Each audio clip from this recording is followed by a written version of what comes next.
Hey, what's good, YouTube? It is the one and only Fourth and Goal, better known as Rick Bean. We are back again with another video, and I know it's been a minute since I posted my last video, man.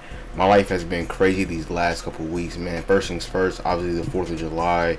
I couldn't really record mainly because of fireworks and things like that, and where I live at, they don't just stop shooting fireworks on the 4th. They shoot them for like a week or two, and yeah, and then after that, my birthday showed up, and then just all kind of things, but nevertheless, we are back with dropping videos, man, and what a better way to come back than this week. NFL training camp is officially back. I think the Jets are the first official team to have their veterans and rookies, so NFL season is pretty much here, man, and this week has been crazy. On Monday, the NFL had their deadline with players signing long-term deals, and I believe Evan Ingram was the only player to really sign before the deadline, came up, and no running back signed like a long-term deal, which everybody was shocked, which I wasn't really surprised. I think the running back position is not as important in today's NFL, which we'll talk to later on. But another thing that happened was the DeAndre Hopkins, man, him signing to the Tennessee Titans. The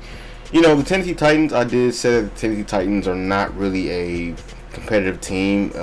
I think D-Hop, adds value to their receiving core and could possibly win by one or two more games, but that's it. Like, they're not, a AFC powerhouse team or AFC team that I see winning the whole thing. I just don't see that. Maybe, more competition to the Jaguars, but that's it. Like 9-8, 8-9, 7-10 range. I just don't see them, being super good. But going back to the NFL running backs, man, the NFL running back situation is very, very, very weird because the last 8 to 9 Super Bowls, there hasn't been like top tier running backs, and even when you want to talk about the Super Bowl losers, like none of them, besides the Cincinnati Bengals and I believe it's another team, hasn't really had like top tier running backs.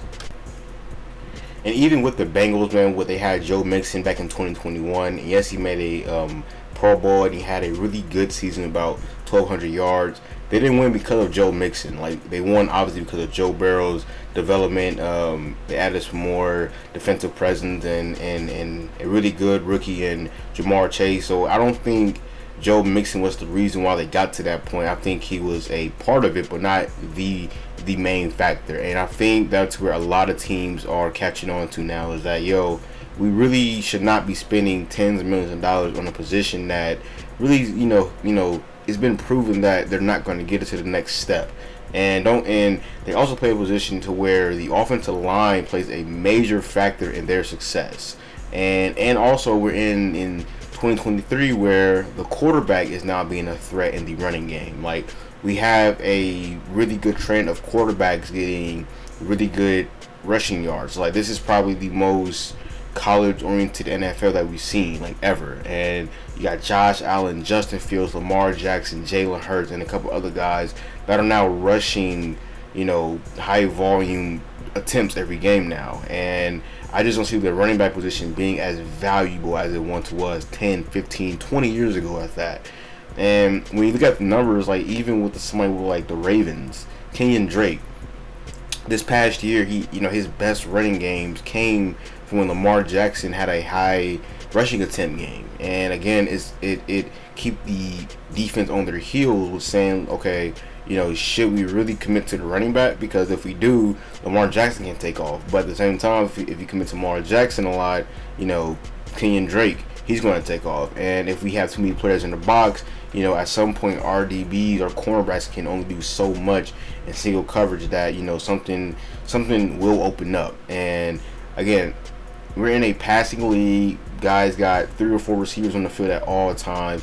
The running back position is not as valuable as it once was. And in the playoffs, they do matter a lot more, mainly because of ball security, and the game is a lot slower. But I think, again, with the rise of rushing quarterbacks and like college style college style offenses, and like the option game, and now we seeing teams like the Eagles, where Boston Scott, you got Boston Scott, you had Miles Sanders and Kenny Gainwell. Like, they all were on the field, if pretty much equal during the playoffs, during later half of the season. It wasn't just Miles Sanders was out there 95% of the time, and then maybe we'll sub him out for Boston Scott. No, we utilized Boston Scott, Miles Sanders, and Kenny Gainwell. Well, let me say this, not equal, but we used them for certain situations. It wasn't just Miles Sanders out there every single play.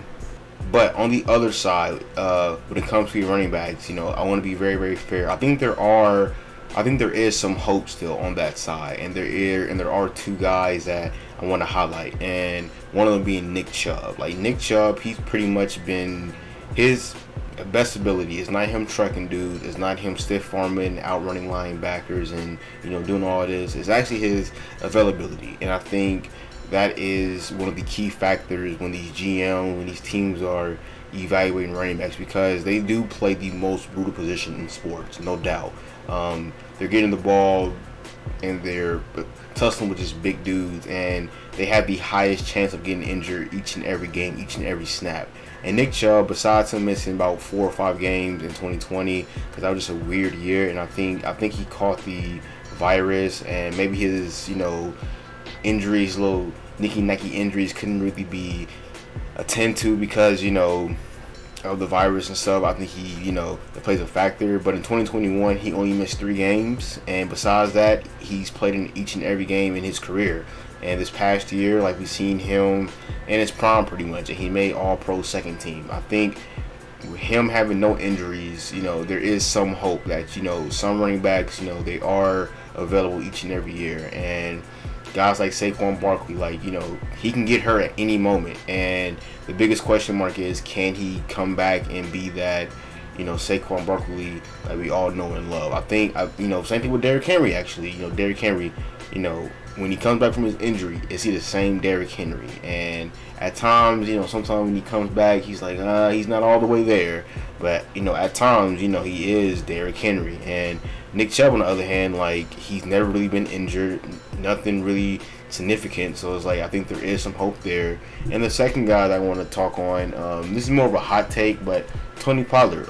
Tony Pollard, he wasn't the star guy because obviously they had Zeke there, these past 6 or 7 years. But Tony Pollard, he was behind Zeke, and they slowly but surely made him the star running back, and now he has that position locked up. And I think Tony Pollard, besides him obviously being a receiving back and things like that, I think that could be the next wave of what running backs can do, is not come in and just be the number one guy. I think as we go in the future, running backs will be slowly but surely into the lineup slow, basically. Hopefully that makes sense. I might fumble with my words, but yeah, I think running backs will be input the lineup, input to the offense more slowly as time progresses.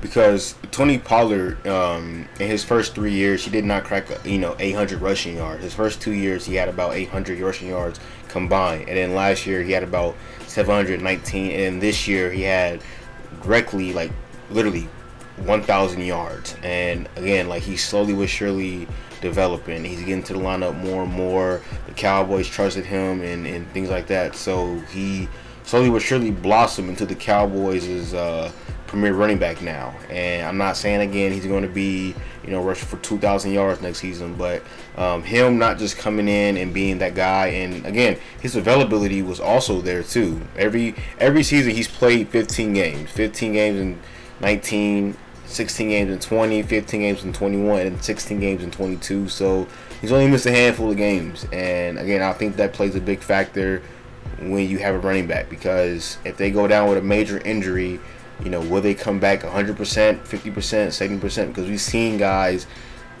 get hurt and they come back and they don't look the same. And I think Jonathan Taylor is sort of facing that right now. I think Jonathan Taylor, he missed about half the season.